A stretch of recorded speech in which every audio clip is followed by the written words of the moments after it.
Earth's gravity is 2.5 times stronger than the galactic standard. That crucial fact was overlooked when Prince Exod challenged the human to a duel to the death over an exchange of insults. The incident had begun when Exod's crew carelessly landed their ship on top of the human's dog, crushing the small creature into pulp. Now, the prince was preparing his exoskeleton, while the human waited, carrying nothing but a long metal sword. Glazier pressed himself against a shipping container, his diminutive green form barely reaching the height of a human's knee. His large black eyes, each taking up nearly a third of his bulbous head, reflected the chaotic scene unfolding in the impromptu arena. Word had spread through the merchant district like plasma fire, and now beings from a dozen different worlds crowded around the makeshift fighting ring. Crates of various sizes had been hastily arranged in a rough circle, their mismatched colors and alien scripts creating a patchwork barrier. Some merchants had dragged out their awnings and cargo netting, stringing them between poles to create elevated viewing platforms.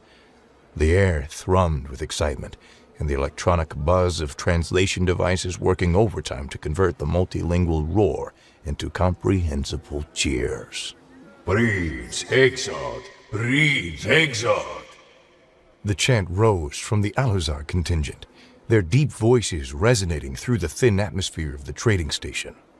Glazier watched as the prince's attendants swarmed around their monarch, their movements rehearsed and quick. Those Aluzars were magnificent specimens of their species, bipedal giants standing above 3 meters tall, their muscular bodies gleaming white like polished marble. Blue veins pulsed visibly beneath their translucent skin, creating intricate patterns that shifted with each movement.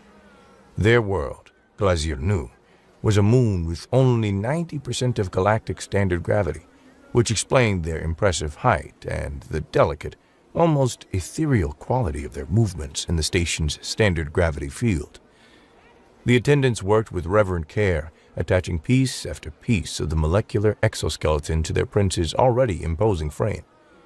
Each segment clicked into place with a satisfying vibration of activated power cells. The chest piece alone was a work of art, its surface etched with the royal crest of the Aluzar dynasty.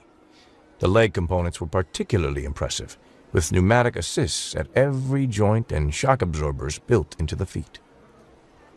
Look at the human, one of the Aluzars sneered, his voice carrying clearly across the arena. No armor, no shields, no dignity.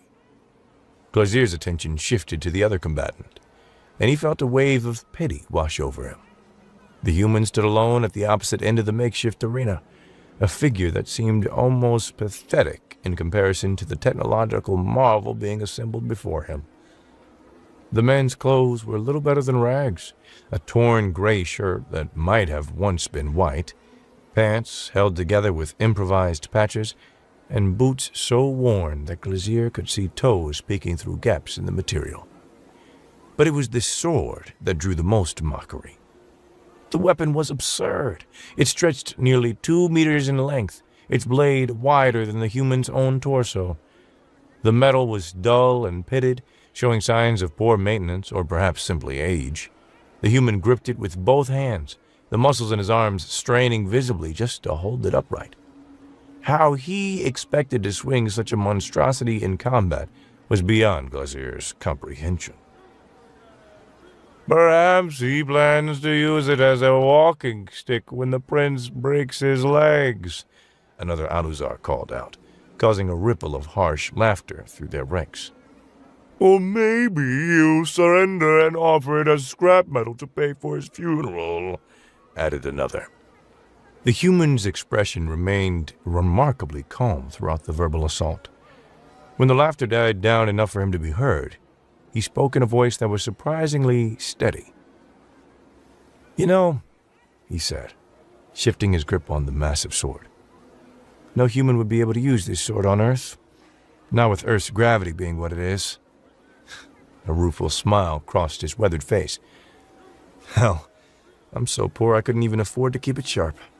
The thing's as dull as a shipping manifest. This admission sent the Alusars into fresh peals of laughter. They clutched their sides, some doubling over with mirth. Even beings from other species joined in, though Glacier noticed that a few of the more experienced traders remained silent, their expressions thoughtful. The Alusar attendants took advantage of the moment to attach the final pieces of the prince's exoskeleton, a helmet with a full heads-up display and targeting system, and gauntlets that crackled with deadly energy fields. Prince Exod stood complete, a fusion of Alusar nobility and cutting-edge combat technology. The exoskeleton added another meter to his already impressive height, and every surface gleamed with active shields. He performed a few test movements, each gesture accompanied by the whisper-quiet hum of perfectly calibrated servos. "Clear the ring!" someone shouted, and the crowd pressed back against the makeshift barriers. The two combatants moved toward the center of the arena, their footsteps creating an odd counterpoint. The prince's heavy mechanical tread against the human's shuffling gait as he dragged the oversized sword behind him. When they stopped, barely 5 meters apart, the contrast was even more stark. Prince Exod towered over the human like a monument to technological superiority. "This is your fault, human," the prince declared, his voice amplified by the exoskeleton's speakers.